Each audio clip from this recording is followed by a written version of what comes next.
How's it hanging, YouTube? Peter here, your Ginger Geordie geek. Welcome back to the channel for another Saturday Night Live. And I've missed you guys because we didn't do a one last week, so I've been pining for you all. Pining. So, I need my fixes. My triple T fixes yeah. every They do some train spotting.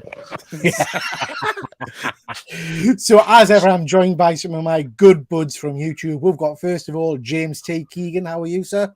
Ayo, Turtle Ayo, Power. indeed. What's up? He's obsessed with turtles at the moment. Are you going to say that every time you speak tonight? Turtle Power, yeah? I like turtles. Good stuff. Always a pleasure to see you, James. Thank you for joining. Yeah, man. Speaking of turtles, we've got the turtle guru himself, Hydra Collectibles. How are you, Luke? I take no responsibility for this. It's your fault, mate. It's absolutely no your responsibility fault. whatsoever. We did that one bloody me, show Luke. last week, and it's like you've infected him with something, and he never shuts up about them now. But it's nice to see. It's nice to see that passion back. How are you, Luke? Are you well? I'm very good, very good. I hope you're well too, Peter, and happy birthday. Thank you very much. Thank you. Happy I was birthday to you. 31 yesterday. Yeah. Phenomenal. You don't look a day 15 over years, 50. Wait, no. Yeah. Cheeky bastard. Anyway, we've got Highland G. How are you, Highland G? Yeah, I'm good, and I also like the turtles, but I don't think I'm as obsessed with them as much as the other guys. But yeah, I do enjoy the turtles. I grew up on that kind of thing, so that's cool. It's Teenage Mutant Ninja Turtles. Oh, my life. Rob, speaking of animals, how are you feeling tonight? Hey, yo, duck power. Wait, no, I'm ducky. I love it. Tremendous. I mean, that's the clip, isn't it? That's the clip for when I do a short or something like that. How are you, Rob? Fresh off the back of one of your shows with Brian. Right, one I didn't have to rush to get done. It went super fast. You know, had a last minute co-host change, which is really, really interesting when my normal co-host cancels at the last minute. I don't have a lot of time, and I'm trying to get somebody, and then I'm trying to communicate with somebody who's in Australia, who's asleep while you're trying to recruit somebody. So you have no idea until basically they show up that whether or not they're going to make it as a co-host or not. You see, I just assumed you had kind of like, you know, Fat Stacks signs all over the world, and like a big light would shine through his bedroom window, like on Batman Returns. Well, and actually, he did wake up at 3:30 in the morning his time, an hour before the show, and he went, "Let me check my phone." And went, "Oh, damn!" so maybe sort of, yeah. The fat stack signal went off, and yeah, good stuff. And of course, last week, obviously I was away on Saturday night, but you had the pleasure of interviewing Luke. Luke, absolutely fabulous show. If you haven't had a chance to watch it, go back and hit the rewind. Luke was a fabulous guest. Thank you. Yeah. That's nice. He had to learn to live with regret for having uttered words that I've collected everything that I want to collect. Yeah. But Just we like did an bring- asshole. I did Rob, put shove me it back in in my place. several times we made a point of bringing it up. So I guess you got something else to collect, huh? I would expect nothing else, Rob. It's educating. That's what it was. It was a lesson for him. But I watched the show. I have to say, I watched it on the Sunday morning. It was a tremendous show. Really, really good show. I very much enjoyed it. Well, next week we have DVH on the show. Oh, is he on? Is he? Oh, I didn't realize that. Yeah. Oh, Von Hood will be our guest next week. So yeah, that was several that neighbors CGC. Yeah, I mean, brace yourself for lots of neighbors themed bollocks. No, I'm sure that'll be superb. He's got some great books. Actually, I've seen some of them. So yeah, that will be Just a great tremendous. guy in general. Yeah, I he think. is. He is. Yeah. Okay, guys. Before we start, I just want to run over a few things that are on the channel at the moment, or have been on the channel over the last few weeks. First of all, we do a weekly comic book kind of rundown. I'm going to touch a couple of these later on, but I will be doing a comic book show on Sunday at 7:30, looking at all of the last week's comic books. We did our spotlight on Turtles, James Key. Yeah, bit of ninja Teenage action. Mutant Ninja Turtles. Yeah, Jesus Christ. So yeah, we did that on Monday. That was great fun. We looked at the history, the media, merchandise, and reads related to the Turtles, and we also did a little bit of a review of the latest movie, which is phenomenal. Oh, incredible! Yeah. Yeah, stunning movie. I've just put this video out moan about monetization, my excitement, trials and tribulations, trying to become a YouTube partner. So please do go and check that out. If nothing else, just to learn from my mistakes, hopefully, so I can help you guys out. There's nothing to learn. That's true. Well, no, I think It's just it's Other than- educating, like, it gives a bit of insight, but it's Takeaway. also just a hilarious video as well. I think. yeah, I enjoy the Don't- video, but I don't understand what happened because Yeah. you've not got anything more than I do on my channel. Like, Yeah. Rob, you tried to speak there, bless you. I was to say the only thing that there is to learn there is not to expect help from YouTube's help. Absolutely. Yeah, absolutely. And I'm going to tell you a little story here because I've got some very supportive friends. And, you know, a lot of them have messaged us to talk to us about this and stuff like that. James earlier today said he felt gutted for us and blah, blah, blah. And, you know, and then he said, but I've got some helpful advice for you. Guess what the bastard sent us? what an the asshole. link to the help page. I couldn't help it. It was Oh man. Honestly. So, yeah, it's worth watching, ladies and gents. Like I say, just for a laugh to see me go into madness. But also, hopefully, you know, people that are applying for monetization learn from what, well, like Rob says, there's no to learn, but, you know, just be aware of what might happen when you apply. I did reviews with Rich earlier this week on This Is My. That was a tremendous show. Really enjoyed talking to Rich. Lovely, lovely guy. another great guy. Rich, Yeah. Rich got really quite deep at some points in the show. He talked about his health, which I didn't know about. He's had a number of, you're not meant as mentioned, but he's had a number of brushes with cancer himself, which has really kind of opened his eyes and changed his outlook on life. So it became a very emotional and very rich program, I would say. So please do check that one out. Monday night, quite excited about this, but we've got Nerdy Girl Comics coming on. So I'll be doing This Is My with Nerdy Girl Comics. I'm hoping she brings some of the big gun books she's got. Rob, I know she's been on your channel a couple of times, and she's got some impressive slabs. I think it's fair She's to the say. only person to ever show an Action Comics 1 on our show. Oh wow. And then on top of that, she pulled out My Grail, Startling Comics 49 in a 9.6 for a freaking Atomic Age robot Schomburg cover. I mean, it's absolutely insane. She's definitely got some big books that in her that have been separated off into her personal collection. And she's got duplicates too. I remember when I had her on my channel and she was pulling out all sorts. I mentioned a couple of duplicates, and she was like, "Oh yeah, well I got this." I was like, Yeah, "Oh she my has God." she has a lot, like her Punisher, her Amazing Spider-Man 129. She's got like in every grade or something like that. It's like More balls than all of us combined. That's just put it that Yeah, way. and now a lot of them are also they're there until they're sold. You know, Yeah, she does buy and sell a lot of books, but with any retailer or reseller, you also acquire a PC, and she has a fabulous PC. She's very passionate about it, and so that's great. You're having her on the show. I just closed a deal with her this morning. Oh, did you? To acquire a couple books that'll be making a debut of not too distant future. Oh, fantastic. Yeah, so I'm looking forward to that one. That's going to be real good fun. And then future This Is My, I've got Jason Parker comics lined up, MJ Comics, and we've got John's Comics with Kids lined up. And Rob, I'd love to get you on at some point, mate. So Absolutely. You know, and I hope that when she comes on, the one thing I've been trying to get her to bring on mine, but even though it's not my forte, she has a huge, graded video game collection too. Oh, I didn't know that. She started off actually as a video game collector, and got into comics vis-a-vis a boyfriend at the time, whatnot, and then kind of did all that stuff and became a comic collector. But her first foray and everything into collecting and everything was in video games, actually. I'm hoping she does then, because the whole point of this particular show is not necessarily just to show one kind of collectible; it's to show anything you're interested in. Yeah, you want a bit of variety, don't you? So hopefully we'll get some good stuff from her on Monday. As ever, shout out to the YouTube, the UK live show community. We've got some great content from This Week in Metropolis. The Nerd Herd Comic Book Club, they Do a Power Bomb this week. This next week coming, they are reviewing Flashpoint, so that should be interesting. We've got the Killer Comic Show lads. They did a superb kind of deep dive on Thor last week.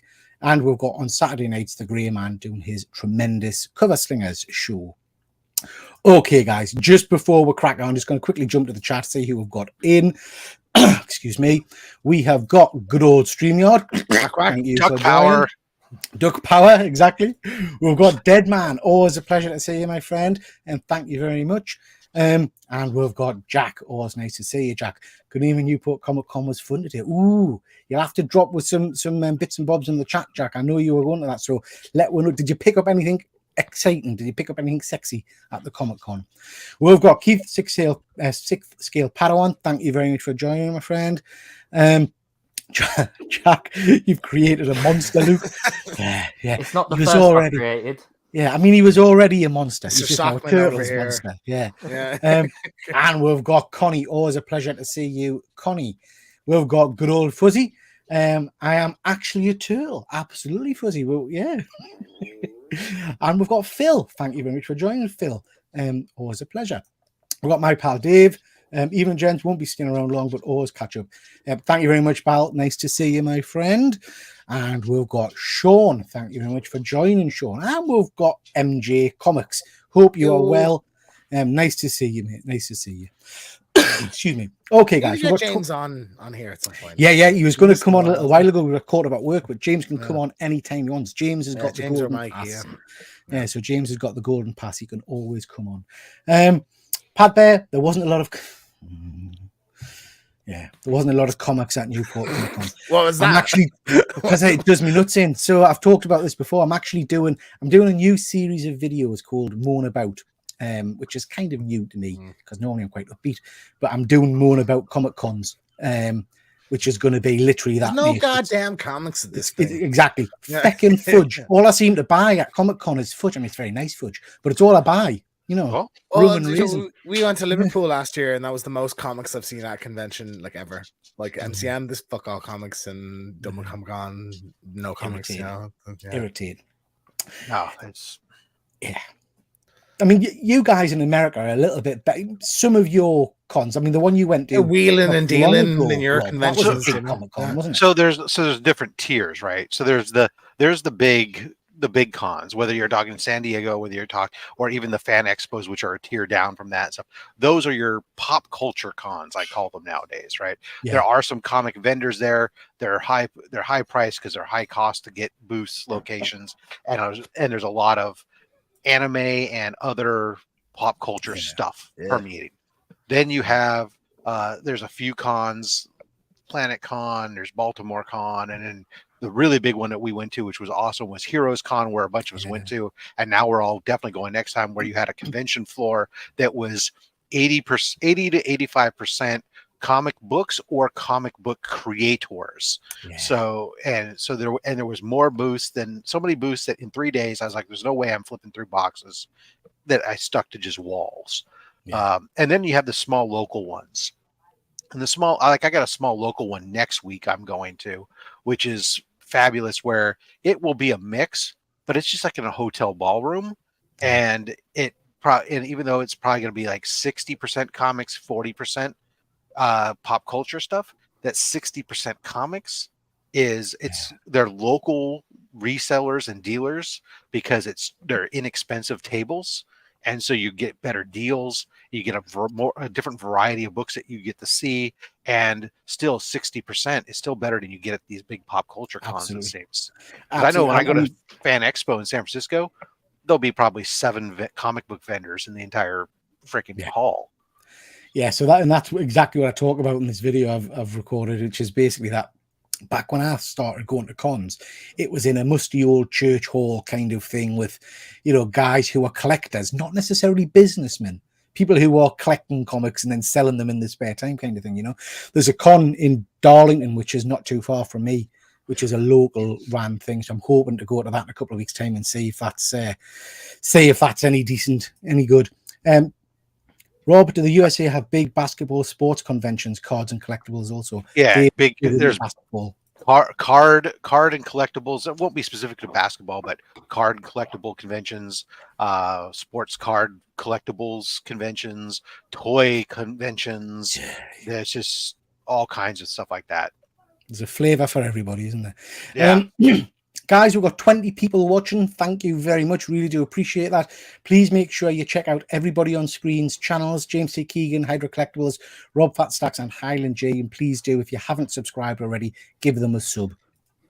Okay, guys, let's get into the meat of it, and let's talk some nerdy kind of news this week. James, knew you'd love this news. Yeah. Yeah. So Knew you're gonna put this in. Uncharted film producer is definitely looking to make a follow-up. I mean, definitely looking to doesn't mean it's happening, does it? First Well, off, has everybody seen the Uncharted movie? Is this something that people are interested in? No? Nope. Rob, I think it would be right up your street, mate. I think you would love this. What is it? It's shit. No, it's basically it's Well, if you want to know what it is, check out our 1 hour live stream review on James TV. Oh, okay.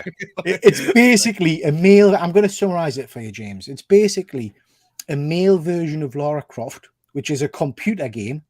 The Uncharted is a computer game.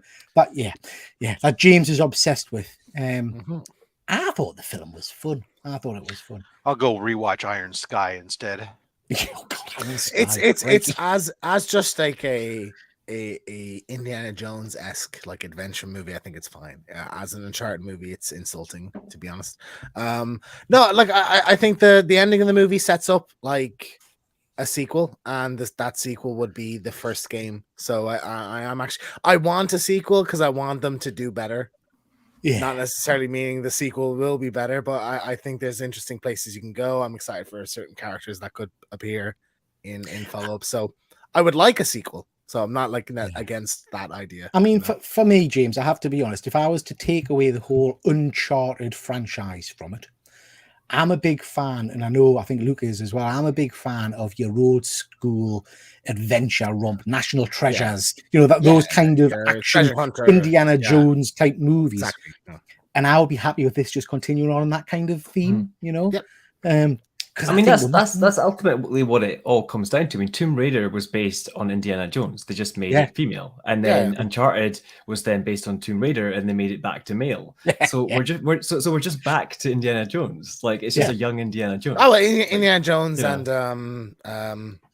Luke, what's the adventure comic that you mentioned? Doc Savage, is it? Doc Savage, yeah. That's a big influence as back in well. the So day, it's kind of taking influence from there. But I think, as usual with these kind of news articles, Uncharted film producer definitely looking to make a follow-up. Doesn't give any kind of, that's fair enough. But I'll be interested. I think it will happen. Give it 2 years. It will. Sony's fairly like. Was it a big money maker? Or? Made like 400 or 500 million, so like it did well. So yeah, it will happen, I think. So the next bit of news there does get me excited. I'm a massive Edge of Tomorrow fan. Rob, you're a sci-fi fan. Have you seen Edge of Tomorrow? Is that one you cut? I do. I saw it both as its original movie, Groundhog's Day, and I saw it as the remake, Edge of Tomorrow. And so I'm not quite sure why I would need to see an Edge of Tomorrow too. Yeah. Not saying that I didn't. I mean, I enjoyed the first movie. I just don't see that I need to see a sequel to a reimagining of a movie, which Groundhog's Day probably wasn't even an original movie either. I'm sure it was probably a reimagining of some other. I mean, I suspect it was based on the Groundhog, was it not? In that kind of, is it not kind of American folklore? That this joke is sinking right now, Peter. No, but is that not what it's based on? Is the Groundhog? I thought the Groundhog was the whole reliving the thing. Is that not what it's based on? No. The Groundhog story is just about whether we got 6 more weeks of winter or not. Right. I see. I always just it's using a stupid rodent to predict the weather. Well, the original tale, original tale of that would be Christmas Carol, wouldn't it? The chance to relive your time again. Yeah. I suppose so. Maybe. Yeah. Well, like Edge of Tomorrow is based on a manga series. It's All You Need Is Kill, I think the name of it is. Right. That was the original title for the movie, maybe. I think it was the best action movie of that year, certainly, and one of the best of the decade. So I would be absolutely geared for a sequel. That was phenomenal. Yeah. Luke, have you seen that? Underrated. I have, yeah. It's a really good film. Again, like with Rob, I don't think it needs a sequel. I don't think we need a part 2 or a second outing with that. I think it was fine as it was. But then also, I get kind of down when we hear actors say this, like, "Oh yeah, I'm ready. Oh, I'd love to do it." It's like, well, yeah, of course you would. You want to work. Sure, it's a Right. paycheck. I Yeah. feel like there's a certain actress who's been saying certain things lately that we're going to get to shortly as well. How about you, Highland J? Are you a fan? Because you don't go to the cinema much, do you? Have you caught this one on the? Nah, Sky it's not something that's really kind of stood out to me. There's a lot of, and I'm not saying that this is that, but there's a lot of just what looks like generic sci-fi kind of films that were out for a bit, and I just got so overwhelmed with the sheer volume of all these different kind of robots and space and so on that I just never really bothered with a lot of them. I would recommend watching Edge of Tomorrow. It's quite an interesting take. Rob's right. It is just Groundhog Day, but with mech suits and aliens. Yeah. It was far better than I expected when I remember Yeah. watching it. I remember going, Luke, Street Sharks make a comeback. Dark power. Yeah. I mean, again, this is a one we were talking about gargoyles a little while ago. This is a one that's totally passed me by. Street Sharks. Yeah, so Street Sharks very much in the vein of Turtles. You know, everyone wanted to tap into that Turtles energy and reap in some of the rewards. But they specifically made these Street Sharks the size that they are because they wanted to be able to fit an entire turtle into their mouth. You know, they wanted to make sure that these Street Sharks were better than Turtles. I love Street Sharks. I was really upset that Mattel Creations done like a special edition 3-figure set, but they were awful. They were horrific. They weren't even based on these characters. They were based on older concept art. So if they actually bring them back as we want them in this form, then I'm all for it. So this is a new series of figures, is it? Figures, Yeah, okay. Yeah. Rob, are you familiar with Street Sharks? I am familiar with them. They were not, however, anything that was in my repertoire when that came out in the 90s, and so by then I was adulting. You don't have a Street Sharks issue 1 9.8, no? I don't know, no, not Turtles, Street Sharks, all the other derivatives. They were not my jam. I was getting married, and I was trying to establish myself so that way I could become the collector I am today. Yeah, very good. How about you, Highland G? Are you a Street Sharks man? So I think I watched bits and pieces of it when you're a kid and there's like all the different shows on at a certain time of day. You just kind of go and you watch whatever 4 or 5 episodes of kind of whatever's on. So it was something I was kind of aware of, but unlike the Turtles or Biker Mice where I had toys from it, it wasn't something I kind of invested in. I totally passed me by. This is is it interesting? I don't know. This is a little bit unusual. Remember a couple of months back, I think we put a slide up to say that there'd been lots of rumors and rumblings to say that Echo excuse me, was an absolute mess. And that people were saying that it was almost unwatchable and stuff like that. Interestingly, I guess, is that it's missing from Disney's schedule. So it was supposed to be out in November. You remember it was supposed to come out in November, and then the next bit of news we got was that they were going to dump it all in one go. So they were going to release every episode in one kind of bolt, which was interesting in itself. Now it's gone completely from the 2023 schedule. It's completed, so that cannot be about the writer's strike or anything like that. It's odd, a little bit odd. I think it's probably an absolute dumpster fire. I think it's probably, crap beyond belief. What do you guys think? My guess is that they are anticipating a lack of content because of the writer's strike. So they're potentially pushing it back to fill a void that would have been caused by that. Yeah, because they've got Ahsoka coming out around the same November. Well, that's out next week, isn't it? Next week it starts. Then Loki starts next month, I think. And then, there's nothing for the rest of the year, I don't think. That's a good point, James. Maybe that's the case, mate. Anybody else? Anybody excited for it? I couldn't care less, to be honest. I want to see Daredevil and Kingpin, and I don't give a shit about anything else in it, to be honest. I'm interested from that standpoint, but I'm still trying to get through Secret Wars. I keep falling asleep, so I don't know. That's because it's don't terrible. Start, James. Don't. Oh, you see what you've done. See what you've done. That's why. Yeah. See, I'm interested in seeing what Disney does with Daredevil, and then I think once we see what they've done with Daredevil in his own show, not off of other kind of things, I'm interested to then see Echo, because as far as I know Echo, I know her as a Daredevil character. So I want to see it see what the tone of Daredevil is before I see if I'm interested in seeing an Echo show. What did you watch? But I don't know if that's why Disney's doing it that way. Yeah, she was in Hawkeye. She was introduced in Hawkeye, but Which I'm had a very interested. light tone, so we'll see if this. Yeah. If this I mean, I'm turns interested out, to see the Daredevil show more so we can see how they handle Punisher, to be honest. I'm really interested to see how Disney's too, going to pick yeah. up with Punisher. So yeah, it'll be interesting. Speaking of Disney, one of our watchers, Dave, dropped this information to us for us to have a little look at. This is perhaps fucking I don't know if this Netflix is- causing this shit now. Like, I swear to God. So this is basically that Disney are going to be reviewing their subscriptions. So instead of having the one payment here in the UK, I don't know what it's like over for you guys, Rob, but over in the UK, you have at the moment kind of one subscription cost. They're now going to offer 3 separate packages. So 3 different packages, one with ads, one without ads. And they're also going to crack down on password sharing because of the success Netflix, I guess, have had with that. Because of the massive losses. They've had a net loss of 460 million last year. Yeah. I hate that all these options though always make it that you have to pay the premium option to get 4K. Like, what's that all about? Yeah. Like, why you can't would you think have a that's single standard. user? You know, these Because they want you to pay more. Yeah, I understand that, but why is there not one between standard and premium that is one user, one device, 4K? Like I don't. Because if you want understand. 4K, you have to pay this amount, and they want you to. Yeah, pay that so amount. at that point, why not just charge 10.99 to everybody? Because we're gonna have to pay that because most of us have 4K screens. Yeah. But you don't have to watch 4K on a 4K screen. You could watch You 1080p. snob. I'm not gonna stream 1080p, and then it's even worse. No. What was nice about Disney Plus are initially? you 20 feet away from your television?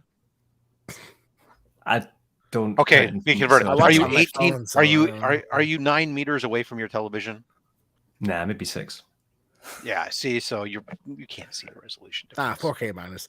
What was nice about Disney Plus initially was that it was cheap. It was like, Yeah. okay, there's just Star Wars and Marvel and a couple other things. It's cheap. Fine. I don't know what it is about these companies where they're reporting like staggering losses in terms of like subscribers and in terms of money, and their answer to that is to aggressively increase pricing.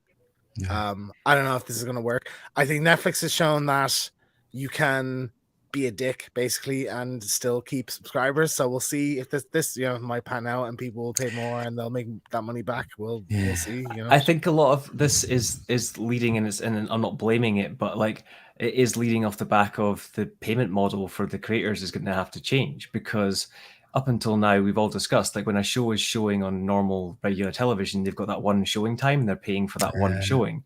The fact that things could be continuously viewed at the viewer's leisure, they then need to pay the creators more for that access and for the amount of views and so on and so forth, and that's gonna crack up all these royalties, and then they're gonna just pass that on to the subscriber. There's Yeah. another thing that goes into all this this is everybody's copying Netflix to begin with. Netflix was one of the first to get to the concept of the streaming and build a model and everything else and introduce cord cutting, blah, blah, blah.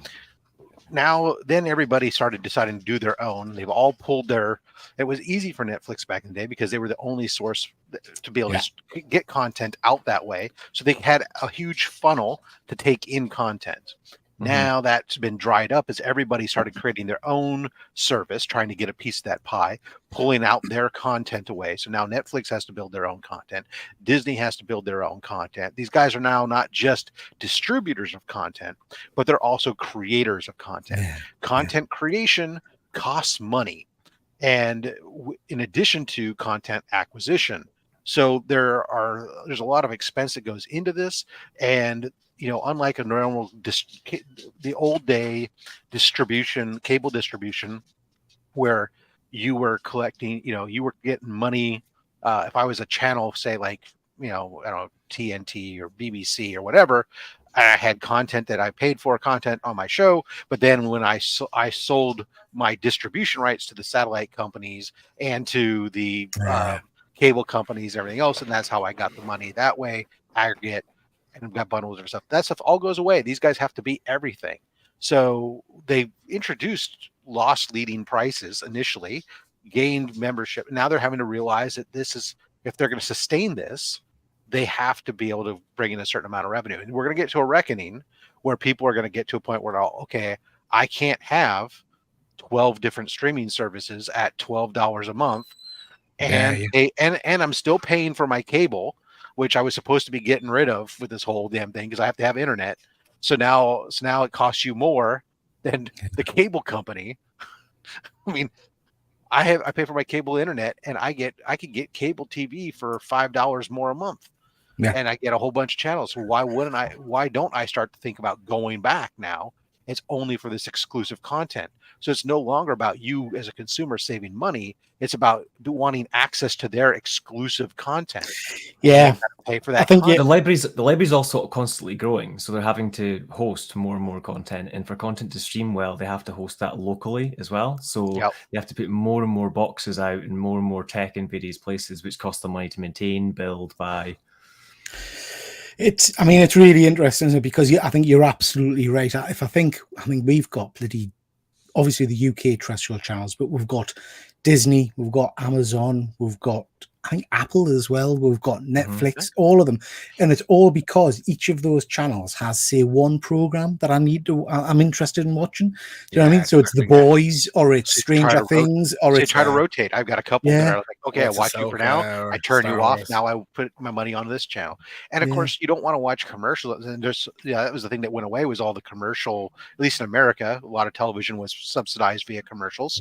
That all went away with streaming. So now they're starting to find ways to introduce commercials to this and go, oh, if you don't want commercials, then you got to pay this higher rate because I'm not getting the ad revenue from, they're not getting ad revenue from that. So it's a cost. It's interesting stuff. Just going to quickly jump to the comments, chaps.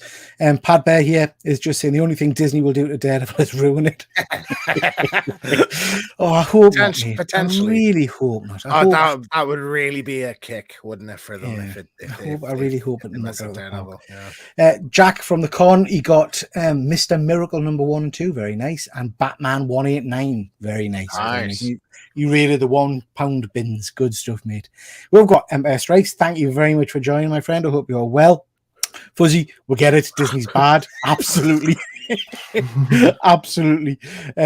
Connie, I cancelled most of my subscriptions. I just think they're a joke with the prices. Yeah, it quickly gets out of hand. You know, before you know it, you're paying, like I say, 4 or 5 different bloody. I paid for like 6 or something crazy like that. Yeah. I only pay for one at a time. I did the whole rotation thing, but my partner does have Disney and Netflix all the time because she just wants it. Fuzzy brings up a good point here, where as soon as they make it easier to just illegally stream it, you're gonna see sales tank. Like the convenience of Netflix and Disney Plus is why people subscribe to them. If it's just easier to just type a name into Google and find it there, you'll just watch it there. Yeah, you're right. Connie, I don't pay for Disney Plus or share an account. I literally only use it to watch Star Wars and Marvel. Yeah. I mean, when I think about my Disney account, I know that we have given our password to another family that we know very well. So yeah, Kardashians, Connie. My only concern when they talk about this idea of cutting down on sharing is how they determine what sharing is. Because, for example, my kids are part of my family. They're in my household. Their primary residence is here, but they're away at university. Yeah, and I've given them, pass access to this stuff so they can stream stuff in their downtime at university. So, I mean, how do they determine that login that keeps logging in from a different state isn't a shared password versus it's outside of your household, isn't it? It's one household. But Rob's right. That can't be. That individual's home residence is this house. Yeah, they just happen to be at university. They'll make it an inconvenience to the account holder. So what they'll do is they'll send you a code. Like every now and then, just spontaneously. Well, then I'll just stream it illegally, Luke, because that's the thing. Is if it's easier, people will get fed up with people contacting them all the time for this bloody code, and they won't be able to get there in time for it, etc. So they'll just make it that inconvenience, and it won't be all the time. It will be every now and then, but just random. Or they can just make it like roaming, that if it sees another address, it doesn't connect unless you actually phone them and tell them you want to change address, or you're going away to another country for 6 months or something, and you actually have to tell them like a phone provider. I travel on business and I want to watch it while at my hotel. I mean, come on. Yeah, but then as I said, then what I'm not typing in a code to that hotel, and anyone at home wouldn't be able to use it for that period. Only you would be able to use it in the hotel. Spotify, Connie, I forgot about all the music apps and stuff that I use as well. Spotify, Shudder, Kindle. like Amazon Prime. Paying out a it's bloody so much- fortune. Because like Yeah. my work's back network is all based like in the States. It's all VPN. So like they would think I'm not even in the country. Like Yeah. But, Yeah. but guys, also like this isn't only restricted to the likes of your streaming services for video media, because like what we just mentioned there with Spotify, Spotify, yeah. the music industry hates Spotify. They don't want that. They Yeah, want you yeah. to go out and buy albums and individual things. And what will end up happening? They'll strangle everything until there's nothing left and you've got no other choice. And then you'll have to pay for certain packages, much like we did with Sky. And whether that be on Spotify or your Netflix accounts or Disney Plus, etc., you will buy for a particular thing. So if you want Marvel, you pay for a Marvel package. If you want Star Wars, you pay for Star Wars, etc. And it'll be the same for country music, for rap, for whatever else is out there in the music industry. Yeah. That would suck. Well, you're right. Well, I wish we just had Spotify for movies and TV shows where it was just everything's. I on feel it, so and you just old pay because this I've amount never and used that's it. Spotify. Yeah. Shiny is mentioning Pirate Bay here. That is a blast from the past, mate. I never used that to watch television programs. Keep Did your use it physical to watch. media. Support. I'm still on creators. Pandora. Okay, moving on. That was an interesting chat, so that was really good for. Okay, guys, bit of comic news. This is some Spider-Man news for the Spider-Man fans on the Yes. page. So this is a sequel to Spider-Man. I think it was called Reign. They're putting it down as the most notorious Spider-Man story ever told. That's because Spider-Man kills Mary Jane basically With his by. jizz. Thank you, James. His Yeah, radioactive by jizz. radioactive stuff. I mean, I remember reading the original Reign, and it was actually a really good story. It is a very great comic. Yeah, so looking forward to Reign 2. Luke, Spider-Man fan, what do you think of this? Is this something that you're interested in? For Spider-Man Reign, absolutely. I really enjoyed that mini comic book series. It was like 5 or 6 issues. But yeah, it was a phenomenal tale. And you know, as weird as it sounds about the whole death of Mary Jane and stuff, it adds to things, doesn't it? Like, to be honest, it makes sense, does it not? He's giving off that radiation all the time, and it's kind of the opposite effect as well. And he's what that's jizzing in actually her. doing to other She's people. gonna have some radio James, can you stop activeness saying in that, there. please? But that's what it is. I'm just being real here. You know? Like, Carry on, Luke. Carry on. Sorry, what were you saying? I was just saying it's a very good series. If you can get past that part of it, then you'll enjoy it. Yeah. Are you excited about the prospect of a sequel or not? I don't think it needs it, but let's see what they do. You know, at the moment, Spider-Man can't get any worse in its current line. So... Well, I mean, speaking of that, I know Rob is a huge modern Spider-Man fan. Rob, are you excited for this? To be honest, I've actually never read the story that they're talking about making Really? a sequel on. No, Okay. and I'll disagree that I don't think that the current Spider-Man. I think it seems cautiously might be slowly turning a corner Ooh. slightly. You think? It's not as bad as it was. When it turns the corner, let me know and I'll jump back on. Yeah.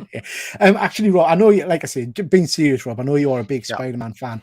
I would recommend reading Reign because it is an interesting story. Actually, it's got and the artwork's very, very good.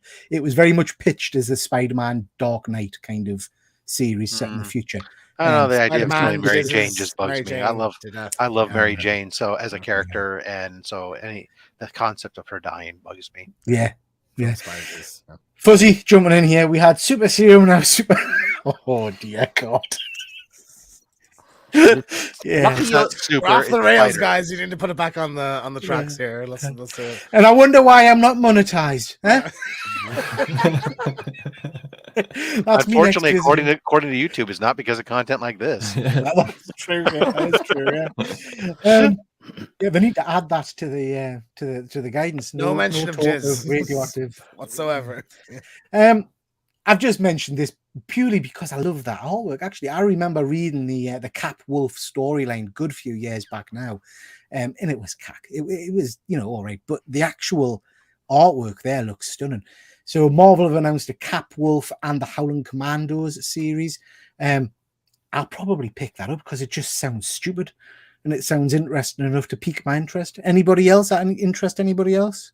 It's a mini series. It's perfect timing, isn't it? Like if you're Oh, gonna yeah. if you're gonna do it at Halloween. But I Absolutely. think that's all it is really. It's a gimmick for Halloween. It will sell a few covers. People will enjoy it for what it is, and then it will go away.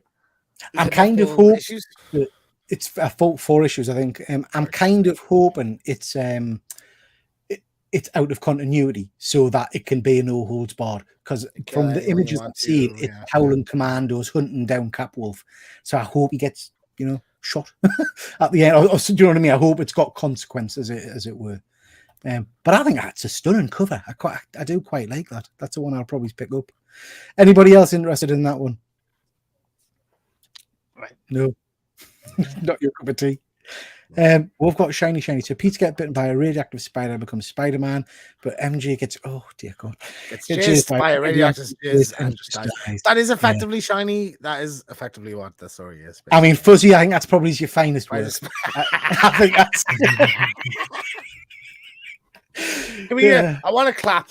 that was a top tier Fuzzy quote right there. Now that was some of your best work, Fuzz. Appreciate you, good man. Okay, right then. Now some really exciting news.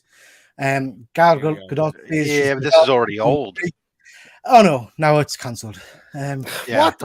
Get your shit together, DC. Like, just decide what you're doing and tell everybody what you're doing. And this is madness, isn't it? Is this not just making them look like a friggin' laughing stock? That's the thing. It's just you're just insulting your talent at this stage, where you're just pissing people off. You're telling them we're going to do this, and then you're not. Like if I was like a fairly big actor where being in a DC thing's not my big break, I wouldn't want to touch them with a 10-foot pole, because you don't know if your movie's going to come out. They tell you you're going to be in a thing, you don't know if that's actually going to happen, and here's just another example of that, and it's fucking terrible. Like, it's just horrible to treat people like this. She literally said, was it last week or the week before, great news, great developments, making Wonder Woman 3, it's on its and then literally the week after, James Gunn comes out and says, no, not doing it, not having any conversations, not going ahead. I mean, it's humiliating for the people involved, but for the fan base, it makes makes me think, what the holy shit is going on at DC at the moment? They obviously haven't got a hold or a control on anything. I mean, I just think it's crazy. Anybody else? To an extent, like I would have been really bothered if they had said, yeah, we're bringing Gal back, where it's like effectively you bring everybody back except for Henry Cavill. It's like, well, why just Henry Cavill you're singling out? But yeah, no, it's shitty of them to say to Gal Gadot, which is obviously what's happened, to have said, yeah, we'll do something. We'll talk about it later on. We're going to do a movie, and then just no, they have no intention of doing that. It's just a shitty thing to do. Shiny saying, sorry mate, just Shiny saying here that did exactly the same thing with Henry too. Yeah. He was told you'd be back, and actually wasn't. Absolutely bullshit. Yes, Highland J. The thing with a lot of these websites is, though, they're all just clickbait. So ultimately, how bad are these actual outright statements? I mean, did she say? Oh no, this was in a video interview. Yeah, but what we're just getting at is did she say, we have in the works a third movie, or did she say, I'm in talks about I have been talking with making Peter and James, and we are doing a third Wonder Woman movie? That is the quote. That's what she said on camera. So because, like, as I said, they can twist these things, like sometimes. No, IGN's very reputable, though. IGN is like you can trust. Absolutely, the media do. You're absolutely right, and we've seen it on this show when we put certain headlines and stuff up. Do you know what I mean? The twist. Everybody's trying to scoop everybody else. So yeah. I just find it really quite disheartening at the moment. But yeah, it is what it is, I guess. It is what it is. I mean, it never made sense that she would be in the next phase of things, because everything's supposed to reset. Yeah. But if they've told her that she was at least going to get a movie even out with of continuity, it's a bit shit if they're not going to do it. Absolutely. Now, this is exciting. This has got me slightly excited, and that's the news that we are getting a Prey 2. Oh, I didn't hear this. Yeah. They've not given any indication as to what that will be, as in when it's set or anything like that, but they've got a script, and it is going ahead. So very, very excited. I absolutely loved Prey. Now, I know we've talked about it before on the show. I really don't want it to continue these characters on. I want it to be a different timeline. I want it to be, on a I don't know, on a pirate ship or on a feudal Japan or something like that. Give a series of Predator movies where the Predators basically it's different points in time and the Predators, having to fight that era's weaponry and all that kind of stuff. You guys excited about that? Who saw? I know James did. I know Luke. You saw Prey. Yeah. Favorite movie I've not last seen year. You've not seen Prey? No. Oh, it's phenomenal. Yeah, good. Check it out. Rob, Highland G, you guys seen it? I didn't see it, but I like your idea. Yeah. Yeah, so I've seen sorry, it. I thought it was pretty good overall. There's bits and pieces that I wasn't as much a fan of, but the other side you could do with that, with what you were saying with the kind of time jumping, is they could do it with the Predator. So like have the same prey, if you like, but have a Predator that's further and further into the future and has better tech that they've got to take on. Yeah, that would be interesting. Yeah. Well, I suppose you could explore like a different visual style. Yeah. Different time periods. I loved Abby Midhunter, and like I remember when we did our Prey review, which I'm pretty sure Peter is your best watched. It is. Live yeah, show, I don't know why. Yeah, I don't know why. It's a bit random. It went mad. Yeah. Yeah. But I remember at the time saying like I would like to see her back in some capacity, even if that's like bringing her into the modern day or like a descendant or a clone or something like that. But yeah, no, I love the idea of different time periods. Yeah, feudal Japan, 100% samurai versus Prey. Yeah, that sounds great. Pirates versus or knights versus the Predator sounds great as well. So yeah, I'm very excited for this. Oh, Fuzzy for the win. Fuzzy for the win. Prey 2 in World War II Normandy. Yeah, that's a great idea. That's phenomenal. Yeah. Or I like your even in the Middle Ages, like amidst the time of the Black Death and stuff, and then you got this thing going around. And what if it was Jack? What if the Predator was Jack the Ripper? That's a great idea as well. Imagine like all of these are on my channel, by the way, so that's copyrighted. Yeah, copyright. That's like 1800s, like Victorian London. A Predator kills. Yeah, I think if you haven't seen Prey and you like that kind of movie, I would really recommend you go and check it out because it's just so fresh from your usual Predator movies. Best Predator movie by a long shot. It's very, very cool. So yeah, I'll check that out. Well done, Fuzzy. Here, Fuzzy is on fire tonight. Fuzzy's, good stuff. Yeah. So yeah, looking forward to seeing that. Okay, chaps. What have we been reading this last week or so? So I'm going to start off with Rob. Have you been reading anything? Rob? I've been catching up on a lot of just my a stack of my weekly comics have been, I'm going through them and I let them kind of build up several issues of a series and then read them in spurts. Yeah. Not spider spurts, but I do read them in spurts. See, as soon as you said spurts, I nearly said that. No. So I got caught up. I've got most of I'm almost done with all my weekly readers, and it's going to get back into the saga. Okay. So in terms of your weekly reads, then Rob, if you could recommend one book to the viewing audience, what would that be? I'm always right now. Well, I always will recommend Dr. Aphra, but Darth Vader right now, I'm really enjoying this, throughout the Star Wars main titles, because I don't read a lot of the weird ones.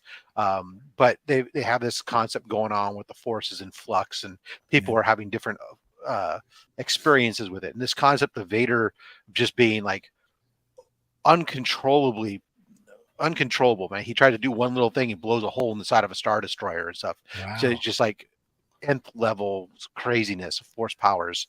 That sounds interesting. It really is. And I love Darth Vader and Dr. Aphra. Those two titles have constantly been just fun reads since they began. Good stuff. Sounds interesting. I like those. Highland J, you been reading anything, mate, you want to mention? Yeah, so I've been reading a couple of sort of longer series. I finished off the last hardcover of Deadly Class, so that was quite good. Oh, I've not picked that up yet. That's on my list because I love that series. Yeah. Not giving any spoilers or anything, but I felt the third one gave a little bit of a dip in the story, and the fourth one picked up from that and rounded off quite well. So I'm happy with where things kind of finished. Such a shame that TV series didn't do better because the overall story arc is stunning. Yeah, I think it's really interesting just how well, because I'm not always a fan of Remender's kind of books because his politics Yeah. get in a bit heavy sometimes, but I like where he kind of skirts the characters' personalities and all their different kind of tropes, and then throws little bits of his kind of sort of politics in there without kind of swarming it. So it's an interesting read, definitely. Good stuff. And then Good. the other one I've been reading through is the Unwritten. I've been reading these in trades, so I'm up to volume 10 now. I think I've got one more to go, and then there's like a spin-off 5-issue as well. And this is the one that's basically sort of Harry Potter-esque story, but it's like there's a real kid, and then there's this dad who wrote this kind of story about this Harry Potter-esque character, and it's a very Grant Morrison-y kind of spin on things where if you believe in stories and you connect with stories, you can basically use them to do different magics and powers and things in the world, and you can kind of weave yourself into other stories. And we basically go from the point at the start of the story where he believes he is a human and that the character that his dad wrote is a written character. And by the end of the story, the question basically is what's the difference between a real character and a written character? Like, a story is everything that you believe, and truth is truth. So what matters? And it gets really interesting. So I've got a volume or so to kind of go, but of the larger books that I've read, like, Fables and stuff like that, this is probably my favorite one so far. That sounds interesting. Really, I think you've mentioned that one before. It sounds very intriguing. I might have to try and pick. I was about halfway through, I think, last time we kind of talked, but yeah, it's rounding up. Shiny. I've got no idea what you're talking about. I've never anybody read that one where Vader turns good and wore a super goofy white armor? Yep.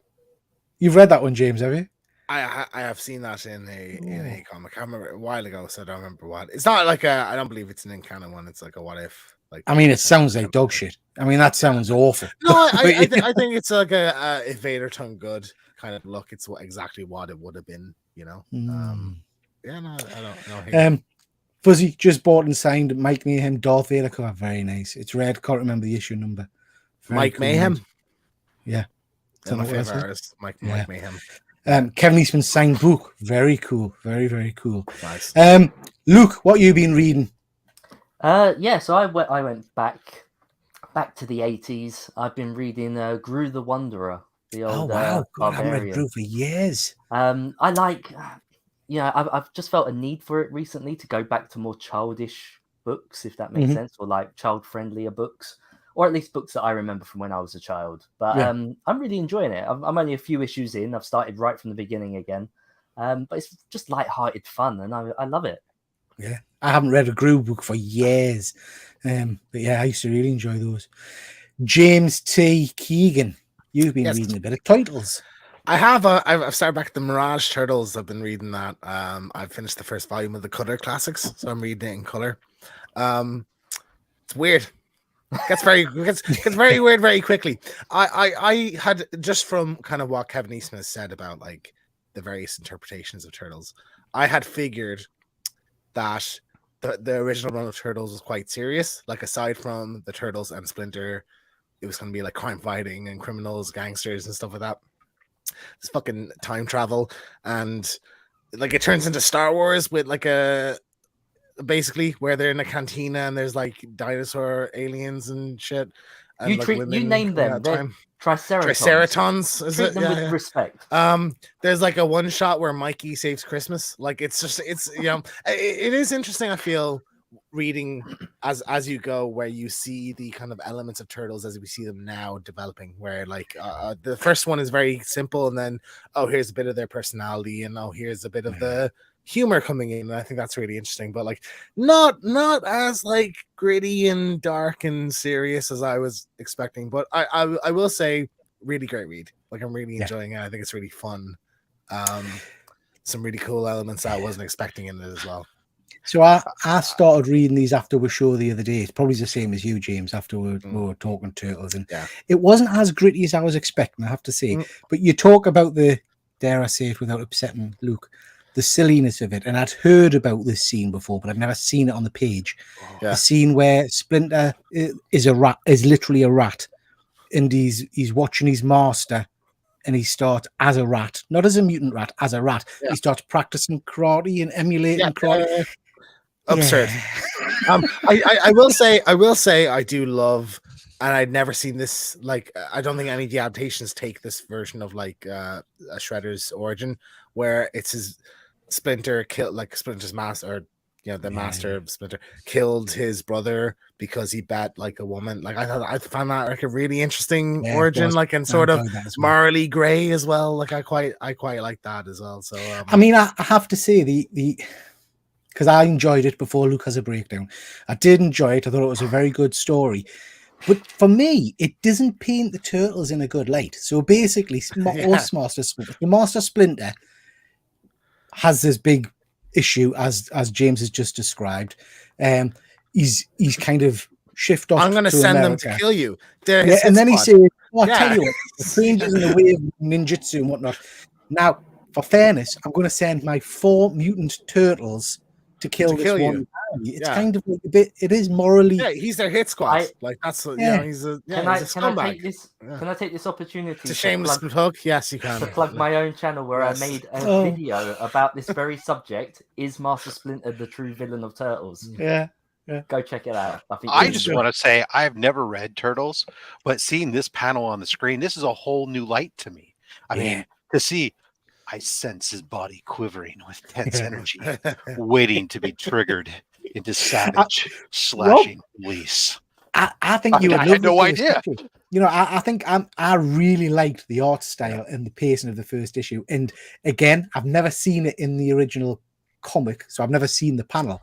But you've said it before, Luke. It literally does show you the Daredevil scene of the radioactive isotope bouncing down the street, the blind man being pushed out the way. It's literally panel for panel. I thought it was great. But it diverts from that very quickly. I just didn't realize that it read. I didn't realize that it read like a Harley Quinn novel. Oh yeah. His body quivering. I mean, the thing is, energy waiting to be triggered into savage slashing. I mean, I'm not going to lie, Rob. That's doing it for us. That's incredible. You should perhaps record some of that for your channel. Spider jizz all over you now, is there, Peter? The title of the book is Mutant Ninja, not like Honorable Samurai. These characters are gonna be nefarious and behind the scenes and sneaky and underhand. Like that is what a ninja is. Like, they're wearing masks. Of course, they're bad guys. Yeah. I wonder how much for the love of God. Radioactive semen, a turtle had to swim through. How was semen not the first word you clocked out of that when you pulled it up on screen? I mean, you're right. My eyes should normally be drawn to semen. No, that sounds terrible. Okay, moving on. Slashing release. Slashing release. Moving on. I wanted to mention this. This is a book that I read last week. This is The Sacrificers by Rick Remender, and this is phenomenal. This is a great read. I don't know if anybody read this one. No. Superb story, heartbreaking story, about it starts off with these weird little this family, and they're basically having family dinner, and the son has been kicked out of the house, and he kind of appears at the window, and the dad screams at him, "How dare you put your mother through it," and beats him and stuff like that. And as the story progresses, you find out that this little kid is basically the sacrifice to the sun god, and he's kind of led away at the end to be sacrificed in some way. It's a stunning first issue, really, really grabbed me. So worth picking that one up, guys, if you get the chance. I tried reading some Star Wars comics a couple of weeks ago, and they didn't necessarily float me boat. I loved this. This was really good fun. This was, I hope, out of continuity again, so it's got proper feeling to it. It was just a good story. It's a story that's going on. It's a crossing over with tie-ins to the current storylines, because I haven't read this one, but there was references in the other books, and including like C-3PO looking through purple eyes. Right. Well, if you've not read it yet, Rob, I would recommend picking this one up and having a read, because this for me was an interesting Star Wars story. It's basically the story of as Rob's described, really, this purple, I don't know what it is, purple virus infecting all of the droids in the Star Wars universe. And this first issue has some great scenes of them basically killing everybody, the droids killing everybody on a Star Destroyer and things like that. I'm saying I wanted it to be out of continuity because Obviously, there are big prominent characters in this, so you get Vader, you get Luke, and all the rest of it. If I know they're all going to be perfectly fine by the end of it, because it's in continuity, it kind of takes away any threat or stakes in the whole thing. Yeah. So I am hoping it's a kind of an Elseworld or something like that. I But would it's worth a love read. I would love it if C-3PO killed Darth Vader. Yeah, that would be a good story arc. And wouldn't that's why everyone loves BT1 and 000. Because you have the C-3PO and R2D2 and analogs in the form of murder droids. And in the most recent Darth Vader, one of the funniest things, they go, "We don't care which side we're on. We're just here to murder. We're murder for the winning team." As they switch sides from one team to another, and they're just like, "Oh, we're just here to murder for the winning team. That's all." Yeah. Yeah, so it is good. Worth a read, that one, guys. Okay, what have we been picking up this last couple of weeks? I don't know if people have got stuff to show off. I'll quickly start with me. I've showed some of this stuff off already. As some of you know, it was my birthday yesterday, so I got some nice treats from my family. So just quickly, I got the Magic Order, Volume 1, 2, and 3. I've heard that is very good, so looking forward to getting stuck into that. DC versus Vampires hardcover. Again, monsters, vampires, creatures. Hopefully people die like that. Heard a lot of good things about this. 8 billion genies. I've heard that it starts off well, but then it kind of peters out. I've read the first 4 issues and I loved what I've read, but I heard the same as you. So I think people said by the end of it, it kind of loses its way. So we'll give it a shot and see. Love this. Oh, this is absolute death metal. Sorry. Absolute format. The kind of the hardcover is kind of a metal effect. And inside you've got a nice shiny cover, which I like. So I've not read any of the metal run, but I've heard good things about it. So quite looking forward to reading that. And then we've got Absolute 3 Jokers. Again, not read that. I hear mixed things about it, but looking forward to reading that. How's your you read that Hawkman one? Knowledge, Pete? Say again, mate? How's your Hawkman, Hawkgirl knowledge? Pretty good. Why? Metal ties quite a bit to those. Does it? All right, yeah. So certainly the Jeff Jones stuff I'm very familiar with. I don't know much of the new 52. I might have to do some reading. As long as you've got a general. Yeah. Good stuff. So that's what I've picked up. Luke, have you got anything you want to show off, bud? I've got one thing. I already posted it on Instagram, but I'll show you here as well. I found this in Smith's Toys today. Yeah, I love and that. I absolutely fell in love with it. I've always loved Wile E. Coyote and Roadrunner, and just something about the Adam West style Batman suit. Yeah. My eyes were instantly drawn, and I just held on to it. I wouldn't put it down. I questioned it with my wife. I know I don't need it, but I want it. Yeah. They did have a couple of others there, but sadly, nothing else that was as good as this, in my opinion. This was definitely a must-have. Yeah, I love that. I love the costume. I might pick one of those up myself. Where did you get it? Did you say Smith? Smith's Toys, yeah. Yeah, I might have to pick one of them up because I'm a big fan of that series. Highland G, have you got anything you want to show off? Yeah, just one thing. So I picked this up because I saw it on eBay, and I don't actually own any slabs until this one, but I've been looking for the covers with Nightwing. And it looks almost perfect. There's a couple of like tiny spine nicks on the side, and you can see them worse on the back, but like you wouldn't know. The corners are absolutely perfect. Stunning. I love it. Do you know what? I loved that costume. Yeah, it's a great book to have. 9.4, as Rob often says, that's near mint, isn't it? So it's it's good as you're gonna get, mate. It's a good book to have. Rob, you got anything you want to show off? Yeah, sure. I picked up a couple things over the last 2 weeks.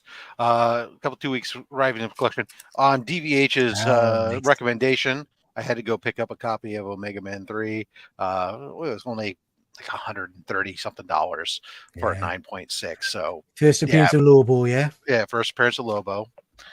He looks very different on that cover, mate, doesn't he? I mean, that doesn't look anything like the Lobo we're kind of used to now. Characters change. Very different. Yeah. But so that was the main man. Then I picked up a Marvel Spotlight 32. Oh, nice. Yeah. First appearance of Spider-Woman. Yeah. This was also a book that was less, like $140. So, hey, 8.5. I'll grab that up. That's kind of again. Nice. I love that original costume. I don't particularly like I like it with a hair shown rather than the kind of the head full head mask. But I love the red and yellow costume. Yeah. And then a book that I did not have in my collection. I went looking for this book at Heroes Con when I was there, but everybody only seemed to have newsstand copies, and they value a newsstand copy way more than I value a newsstand copy. So picked up the first appearance of Gideon. Big character, big character for that. In a 9.6.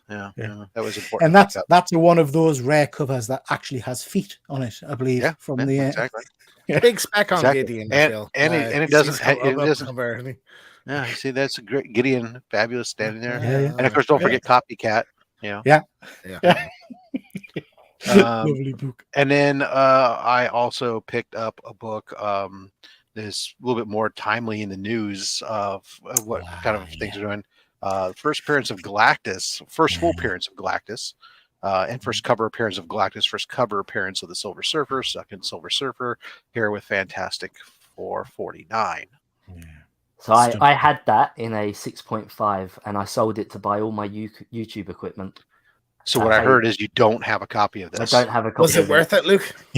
I think so. I feel where Rob's about. That's all that matters, really, isn't it? I feel where Rob's about to go is that you don't have everything. Look, but I don't need everything. You say that, but then you didn't have a Wile E. Coyote dressed as Batman. But you didn't exactly. Yeah, I mean, Luke, you have everything. But I'm not. Wanted but I'm not for all collecting time. this, am I? Yeah.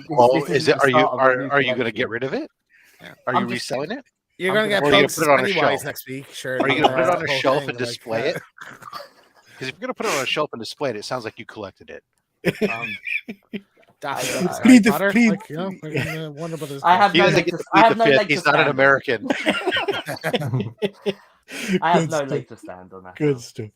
Yes, I did sell it too soon, though. I will say that I definitely sold it too soon because I sold it 4 years ago, and if I was even just a few months later, I would have made more on it. Yeah, definitely. Yeah. How much did you sell the 6,540? If I can ask. I sold it for. So I had that, and then I also had the one before it, the 48 Silver Surfer, but that one was only a grade 2, so I sold the pair for $2,000. So it bought me my camera, it bought me my laptop. Scoff at, I don't think. It's a fair bit of money. But it went much higher. That's the problem. I picked up my 2 books because I've got both of them as well. They did go higher, but they've corrected. So actually, for where you're at for those grades, you probably are right about where the market would be for a 6 on 49 and a 2 on 48 because 48's the more expensive book. So you're probably right on still. Good job. Mine are both pence copies and 3.5s, but they're I think I paid about 400 quid for each of mine back before the boom, before the COVID spike. Back in the 60s. See, 25 pence a pop. Yeah. What a prick. It's decimal, pre-decimalization. Yeah. James, have you got anything you want to show off? No, I've not been buying that lately. I'm in a Turtles mood though, and I was watching one of a shameless plug of Luke's videos. Don't you friggin' I know, right? I'm doing a forum now. I was looking at his Playmates Mutant Mayhem figure review, and I'm like, I wouldn't mind a little Turtles collection for like 15 quid pop. So I might look into that Popeye Smith's next week. Yeah, if you can, definitely get them from Smith's or B&M because other retailers, like where we would normally buy figures from, I'm not going to mention names, they've got them up for a lot more because like they're import stock or whatever they are. So definitely try and get them at the lower cost retail if you can. Yeah. What I will say is I like Turtles. I like Turtles. I like Turtles. What we've been watching, let's move on. So what we've been watching Turtles. Yeah, I think first up Mutant Mayhem. Let's do a little review. A Turtle slide as well, for the love of God. I wanted to mention this. This is Only Murderers in the Building season 3. I think it has started. Isn't it? Last 2 episodes, absolutely phenomenal. The last 2 episodes have blown me away because I kind of lost the faith a little bit at the end of season 2, but season 3's come in very, very hot. Some incredible performances by the cast, but also some great guest stars as well. Any of you guys watch that series? I've not watched this season yet. It's a watch with my girlfriend thing, and she's not started it, so we'll watch it together like this week. Phenomenal show, like absolutely incredible. Like, and not enough people talk about it, I think, as well. Like it is really, and of course, Paul Rudd's in the series, and there's another big name Hollywood star in it as well, who is stunning in it. I did 100% recommend to anybody to give that show a go. I mean, I watched season 1. I had no idea season 3 was out already because I was like, Yeah. season 2 is still on my to watch list because I love Steve Martin and Martin Short Yeah. together. Yeah. I mean, I love them. And I was really surprised by Selena Gomez in that first season. And so to hear that now there's a third season out already and I haven't watched the second, I'm feeling really bad. But that's all right. Maybe there'll be a strike. Maybe some strike will happen or something and delay new content. I'll have time to get caught up. Where can we catch this? What streaming service? Disney. It's on.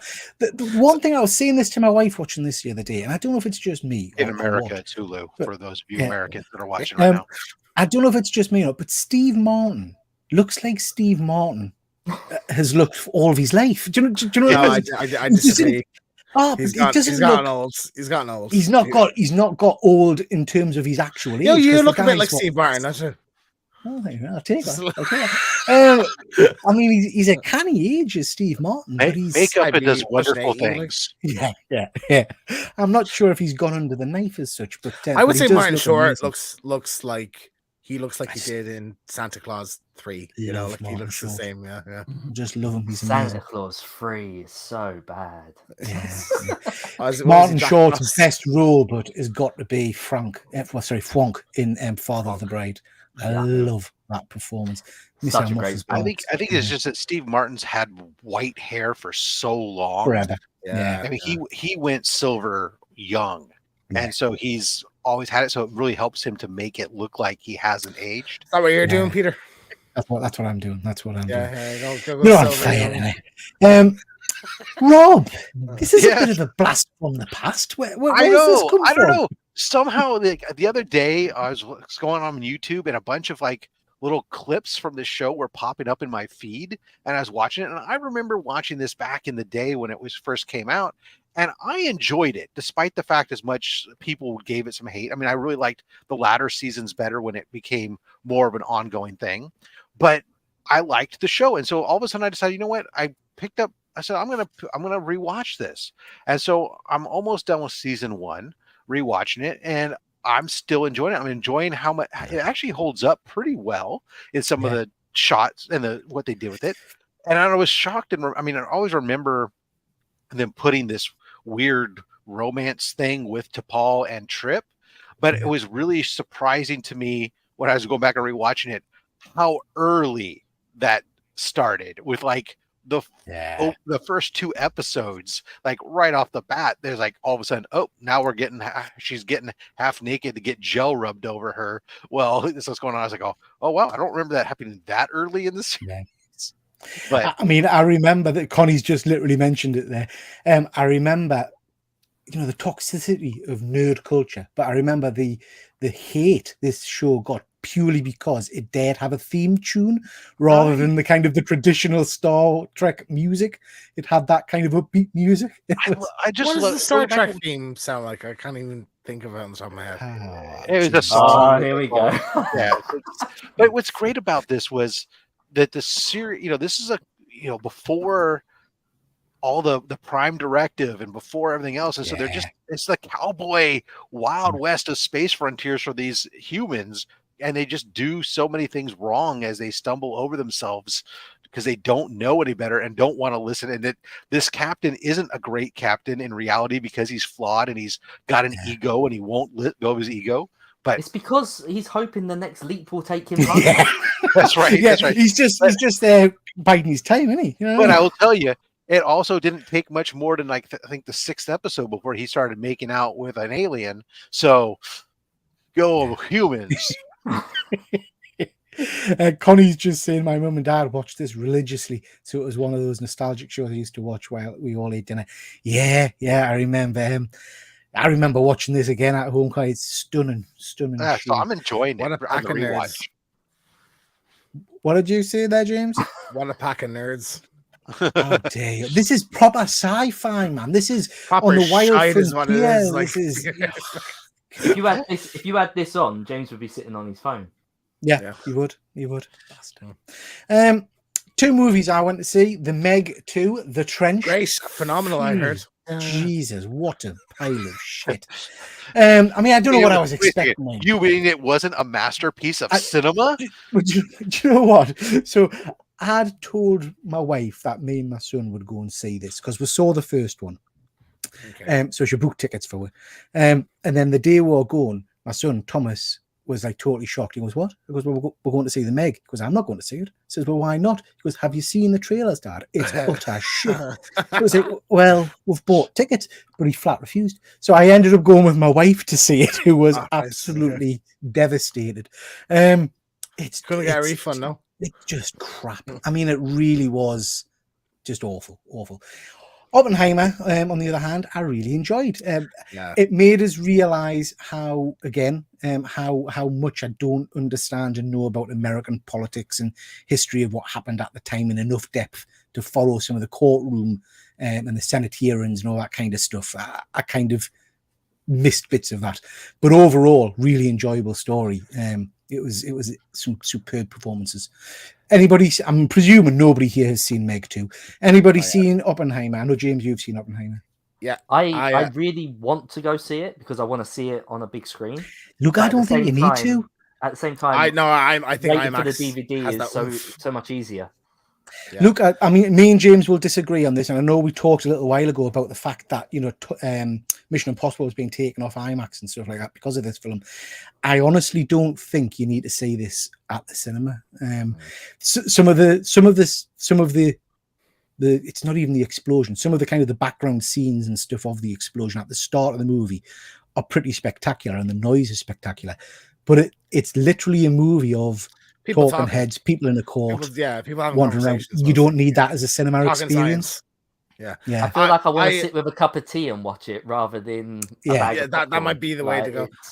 I absolutely loved it. I thought it was phenomenal. I think it's Chris Nolan's best film since Inception, I would say. It made me think, and like the fact that it's based on a true story even has more of an oomph. Like, it made me think about things I hadn't really at the time, like the politics of dropping that bomb, and like, did they really need to, and like the idea of like, well, we're winning the war, so should we continue doing this? And I thought that was really fascinating. I think it has a really haunting final line as well, where a lot of people kind of say leaving the cinema, they're a bit like, oof. And I think you really do feel that, like that kind of last exchange. It's sort of a payoff from a thing set up earlier in the movie, and it's like, oof, you really feel that. So yeah, I think it's absolutely phenomenal. Cillian Murphy finally a time to shine, outside of Peaky Blinders, like on film. I've always liked him, though. Like, I've liked him since 28 Days Later and everything. Like, he's always been incredible, but I think this is really finally he's got like this big role, and he is incredible. Like, I think I'd be shocked if he doesn't at least get nominated for an Oscar for it. And I think the cast across the board is great. Florence Pugh really goes for it. I was quite surprised to some of the scenes with her in it. And look, I think Emily Blunt is great, and Robert Jr. phenomenal. Yeah, really. It's well worth watching. Rob, is this the one you've seen? Is this the kind of movie you would go and see? This is the kind of movie that I would watch at home because of the runtime. If nothing else, I'm an old man, unlike you, Peter, and I don't like to have to get up in the middle of the movie. So. Yeah.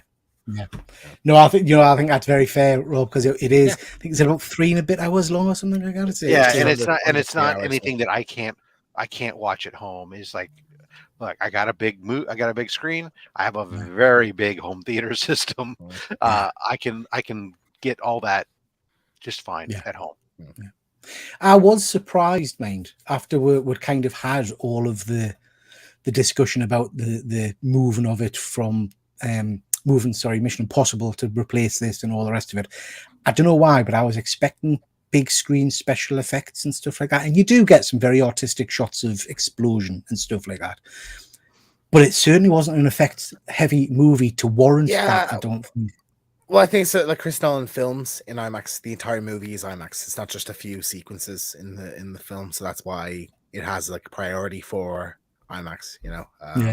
I think IMAX is like how you should see the film, even though you're not missing a huge amount, like, because there is really just a few oomph kind of moments, and the rest of it is just conversations, really.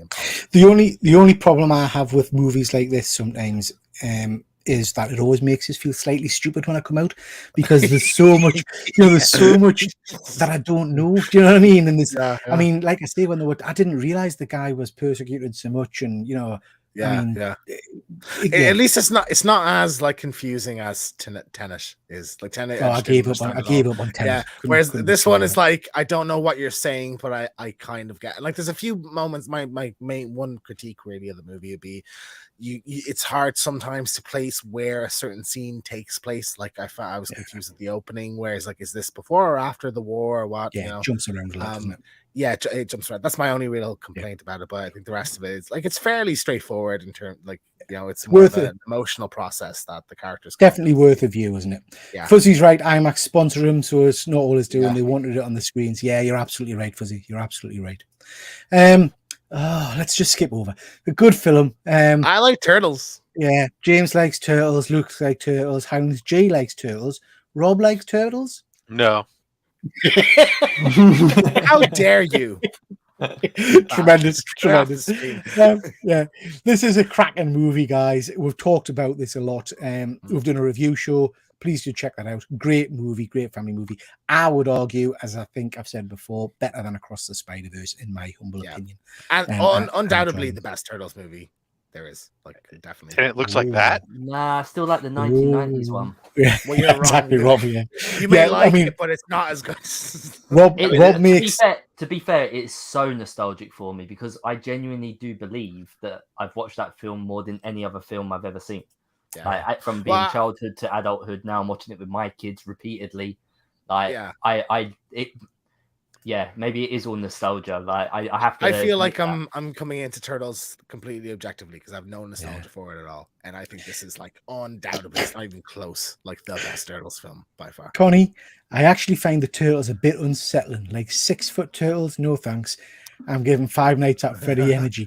Depends on what version of Turtles. They're not always 6 foot. Like sometimes they're supposed to be. They are a little bit. Wait till you get to the milk. I mean, is that a still from the movie? Yeah. So this is the animation style. It looks like bad claymation. It is a very it looks odd, like great claymation, I think. It's a very odd choice in animation, Rob. I will give you that. But you kind of get sucked into it as soon as you start the movie. It's got an energy to it. Like, yes, as soon as I saw some of these stills for this moving into it, I thought, oh, not going to be for me, this. But actually, it works. It does work. It's an interesting one. Get yourself a bag of party-sized Doritos and watch the movie, Rob. I'd recommend it. James, you wanted to briefly mention this? Yeah. James, you wanted to mention this?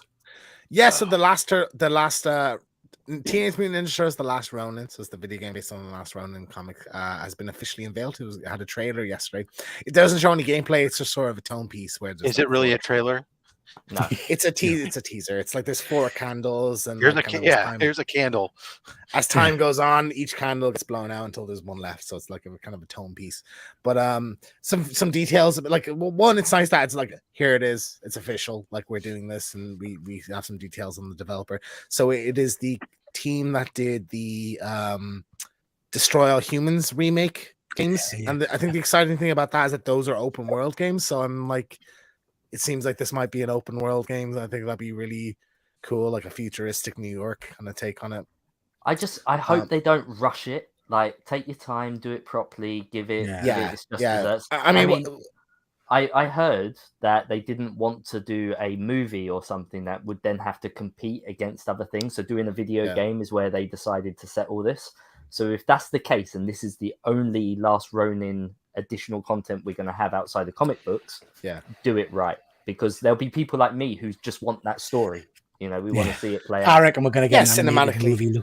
I think so as well. Yeah, 100%. For me, and I know this is probably going to be the standout kind of opinion, but I didn't enjoy The Last Ronin. I read it and I felt like it was a copy of The Dark Knight. I felt like there wasn't enough ties to the individual turtle characters to create sort of feelings of drama or dread.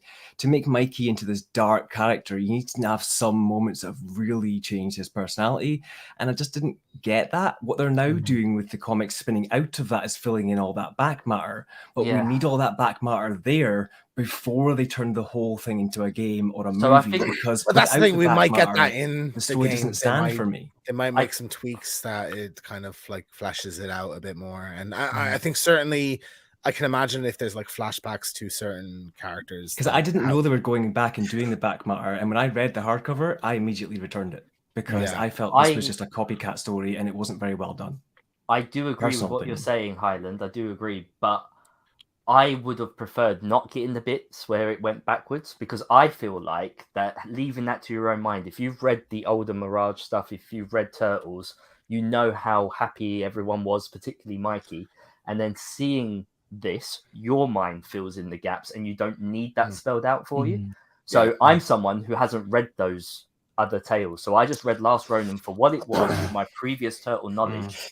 And I enjoyed it for what it Even is. if it was Rob's interjected trying- through the story as flashbacks, I would want to know where he got the little bits of each weapon that he's got Weapons. on it. Well, You know. I'm happy you pointed that out. James, just before you come in, poor Rob has been trying to speak for the last 5 minutes. Rob, what do you want to Robert, say?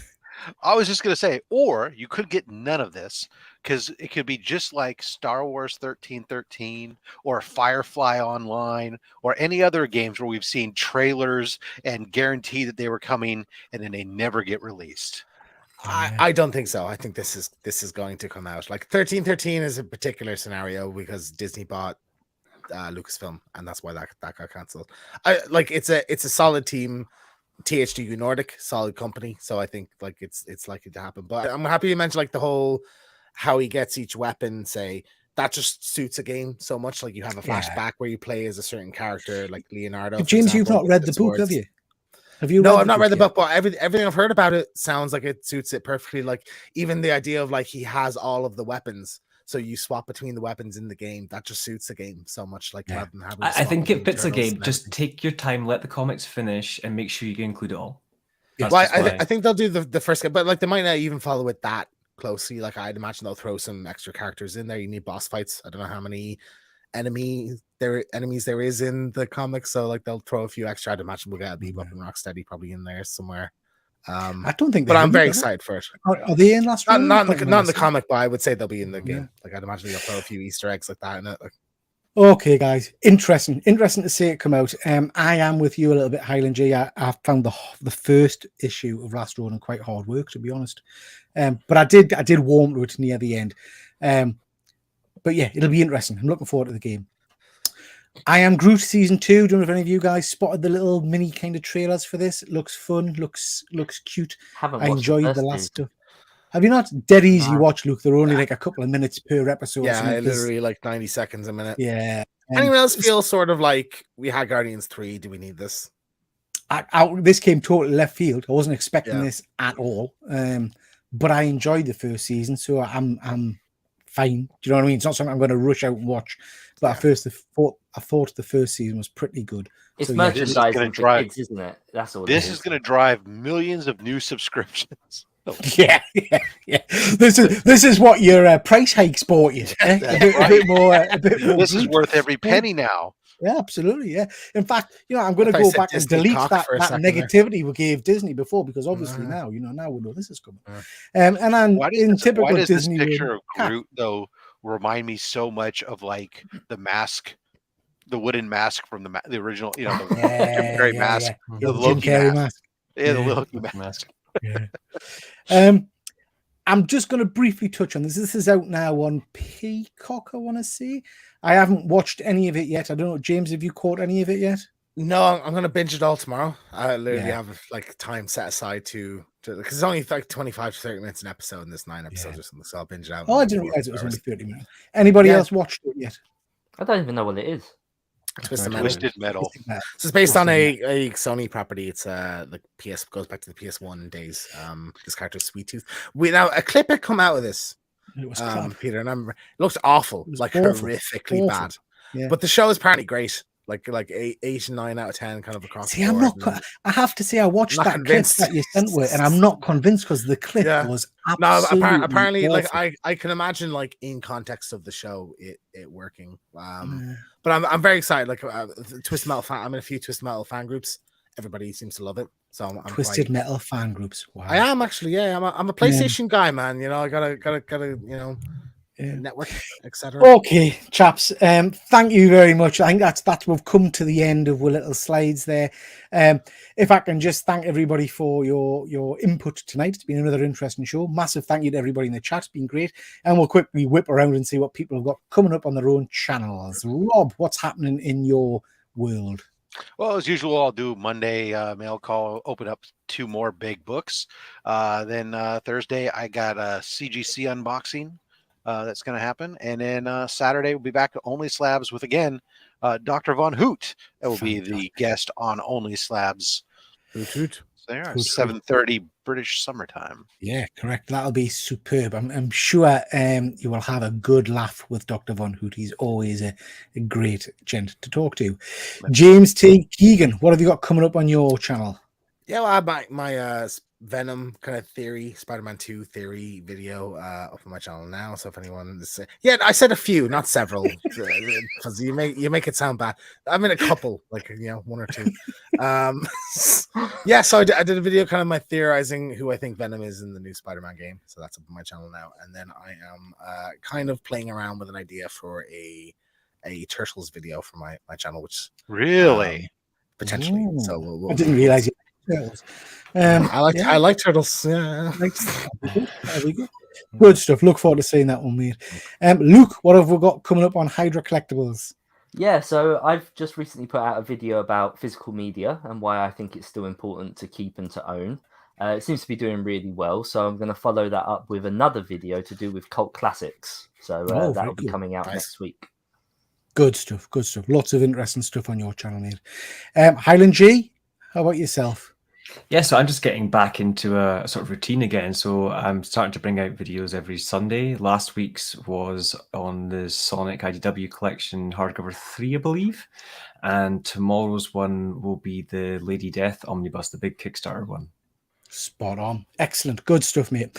So on my channel, we've got Monday live show every Monday. We've got Saturdays. We do a Saturday hangout.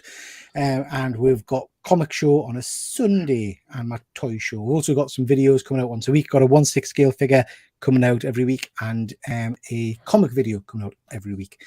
Just to remind people, we've got Nerdy Girl Comics on Monday at 8 p.m. UK time, BST, where we will be getting to know a little bit more about her and also getting to see some of the items in her collection. So really, really looking forward to that.